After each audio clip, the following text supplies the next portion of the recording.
ইসলামের দৃষ্টিতে কিছু নাম আছে যেগুলো রাখা নিষেধ। সেগুলো কোন কোন নাম? নাম্বার 1, যে সমস্ত নাম এর অর্থের ভিতরে মন্দ দিক আছে। যেমন কোনো সন্তান নাম রাখবেন আপনি শয়তান, নাউজুবিল্লাহ। কোনার নাম রাখবেন কল্প, কুকুর, অথবা কোনার নাম রাখলেন খিনজির।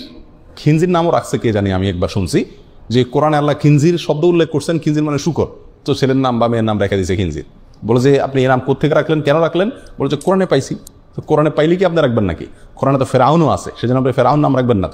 অতএব খারাপ অর্থ বহন করে এরকম কোনো নাম রাখা উচিত না।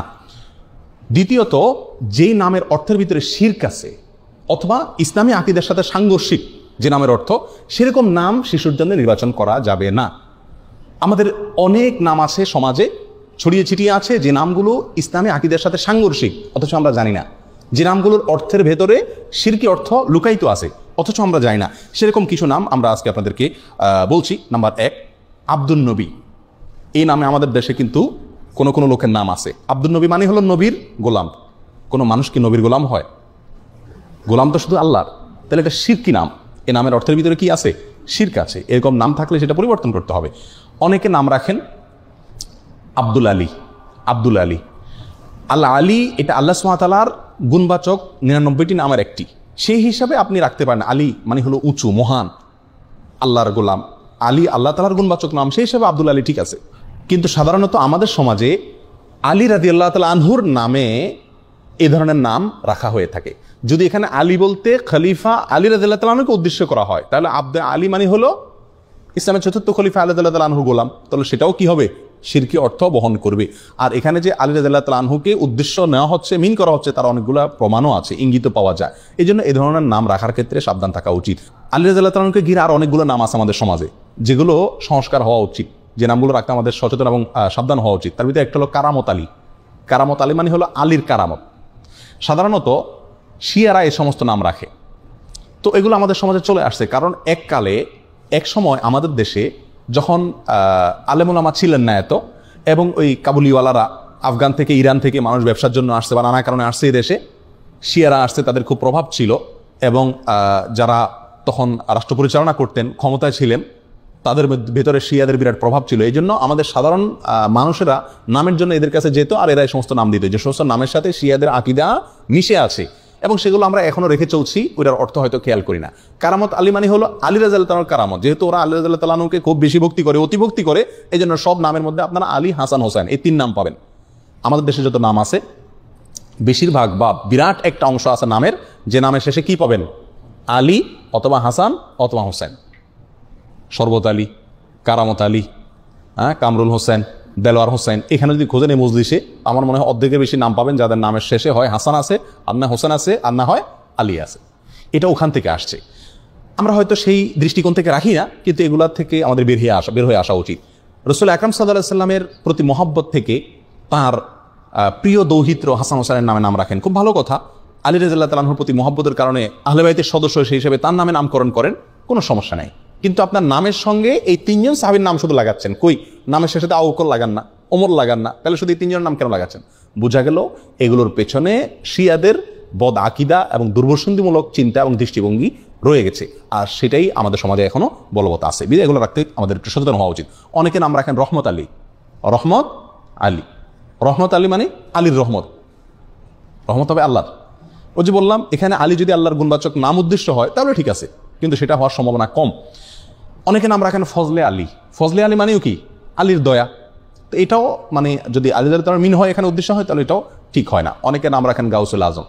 অনেকে আব্দুল কাদের জিলানী রাহমাতুল্লাহ আলাইহি বলে কি গাউসুল আজম। গাউসুল আজম মানে হলো সবচেয়ে বড় সাহায্যকারী, রক্ষাকারী। যিনি সবচেয়ে বড় রক্ষাকারী তো আল্লাহ সুবহানাহু ওয়া তাআলা, এটা কোনো মানুষকে বলা যায় না।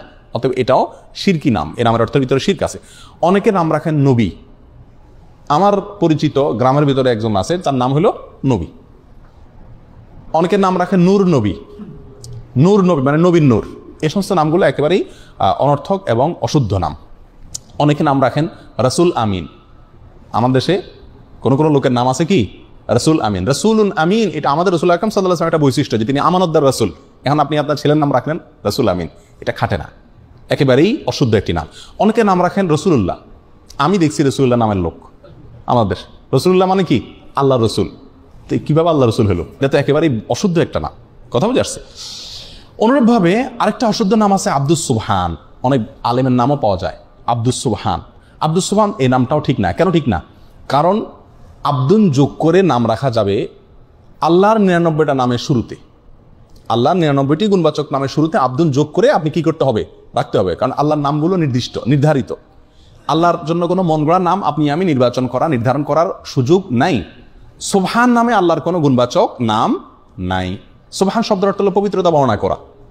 তো পবিত্রতা বর্ণনা করার গোলাম এটা কোনো নাম হতে পারে না, এবং এটাকে যত রকম ব্যাখ্যাই করা হোক না কেন এটা কোনো অবস্থাতে টিকে না এবং শুদ্ধ হয় না। বিধায় আব্দুস সুবহান নামটাও সঠিক না। ওই যে বললাম আব্দুন যোগ করে নাম রাখতে পারবেন কোনগুলো? যেগুলো শেষে আল্লাহ 99 নামের কোনো একটা যুক্ত আছে সেগুলো রাখতে পারবেন শুধুমাত্র। অতএব আব্দুস সুবহান যেহেতু আল্লাহর, সুবহান যেহেতু আল্লাহর কোন গুণবাচক নাম না, অতএব আব্দুস সুবহান নামটা কি না? সঠিক না। আরেকটা নাম আছে জিল্লুর রহমান। বহু লোকের নাম পাওয়া যায় আমাদের দেশে। আমাদের প্রয়াত প্রেসিডেন্টের নাম ছিল জিল্লুর রহমান। জিল্লুর রহমান, জিল্লুন শব্দের অর্থ হলো ছায়া। জিল্লুর রহমানের অর্থ হয় আল্লাহর ছায়া। তো আল্লাহর ছায়া আছে এটা আপনি কোথায় পাইছেন? কোরআন হাদিসে কোথাও আল্লাহর ছায়া আছে এরকম কোনো কথা আমরা পাইনি। অতএব এই নামটাও সঠিক না। যদি কেউ এই উদ্দেশ্যে রাখে যেখানে আল্লাহর ছায়া বলতে আল্লাহর দয়া অনুগ্রহ বোঝানো হচ্ছে, তাহলে সেটাও রাখা যাবে কিনা সেটা ব্যাখ্যা সাপেক্ষ বিষয়, আমার মনে হয় না। বিধায় এই জিল্লুর রহমান এই নামটাও অ্যাভয়েড করা উচিত। অনেকে নাম রাখে আবুল বাশার, হাস্যকর একটা নাম। আবুল বাশার নামের অর্থ জানেন? আবুল বাশার মানে হলো, বাশার মানে মানুষ, মানুষ জাতিকে বলা হয়, গোটা মানুষ জাতি, মানব জাতিকে বলা হয় বাশার। আর আবুল বাশার মানে হলো গোটা মানব জাতির পিতা। এটা তো আদম আলাইহিসসালাম। আবুল বাশার কে? আদম আলাইহিসসালাম। এখন আপনি আপনার ছেলের নাম রাখছেন আবুল বাশার। এখনো একটা ছেলেই জন্ম দিতে পারে না, সে কিভাবে গোটা মানব জাতির পিতা হয়? অতএব এটাও ভুল নাম।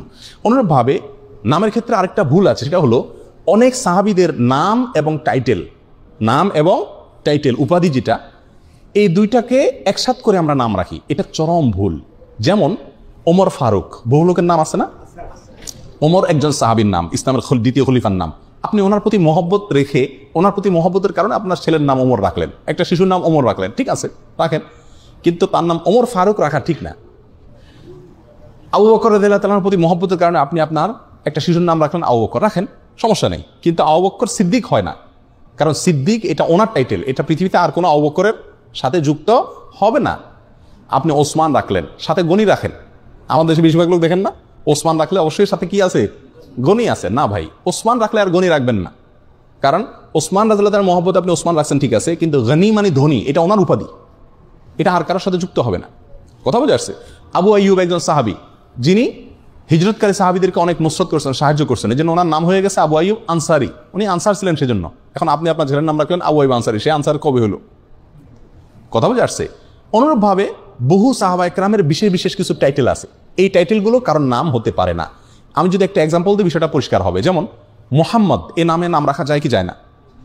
মোহাম্মদ নাম রাখা যাবে, সহিহ মুসলিম হাদিসে আসছে। এখন আপনি যদি মোহাম্মদ সাল্লাল্লাহু আলাইহি সাল্লামের যে একটা টাইটেল ছিল, নামের পরে একটা টাইটেল, সেটা কি? মুহাম্মাদুর রাসূলুল্লাহ। এখন আপনি যদি আপনার সন্তানের নাম রাখেন মুহাম্মদ রাসূলুল্লাহ, খাটবে? আপনার সন্তান কি আল্লাহ রসুল মোহাম্মদ? না, এটা তো অন্য মোহাম্মদ। আরও সহজ হবে, পরিষ্কার হবে আমাদের দেশের এক্সাম্পল দিলে।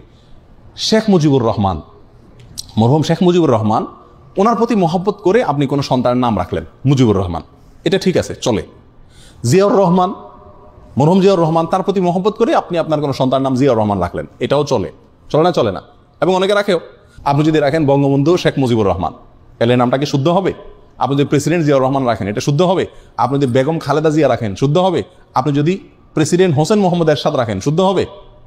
কেন হবে না? কারণ হলো এখানে তাদের নাম এবং টাইটেল দোনোটা আপনি দখল করছে। শুধু নামটা আপনি নেন মহব্বতে, সেটা হতে পারে, এটা গ্রহণযোগ্য, এটাকে সমাজ গ্রহণ করবে, কিন্তু আপনি টাইটেলটা যুক্ত করেন, এটা হতে পারে না। বিদায় সাহাবায়ে কেরামের নাম আমরা রাখতে পারি, কিন্তু তাদের টাইটেলটা কি করা উচিত না? দখল করা উচিত না। এই ভুলটা আমাদের দেশে অহরহ হয়ে থাকে। আরো বহু নাম আছে যেগুলোর ভিতরে ভুল ত্রুটি হয়। তাহলে এই সমস্ত নামগুলো আমরা সাধারণত রাখবো না, যেগুলোর অর্থের ভিতরে কি আছে, কোন শিরকি আকীদা আছে, অথবা যেগুলা অর্থের ভিতরে খারাপ কোনো দিক আছে, বা সেগুলোর অর্থের ভিতরে আপনার কোরআন এবং সুন্নাহর সাথে কোনো প্রকার কি আছে, সংঘর্ষ আছে।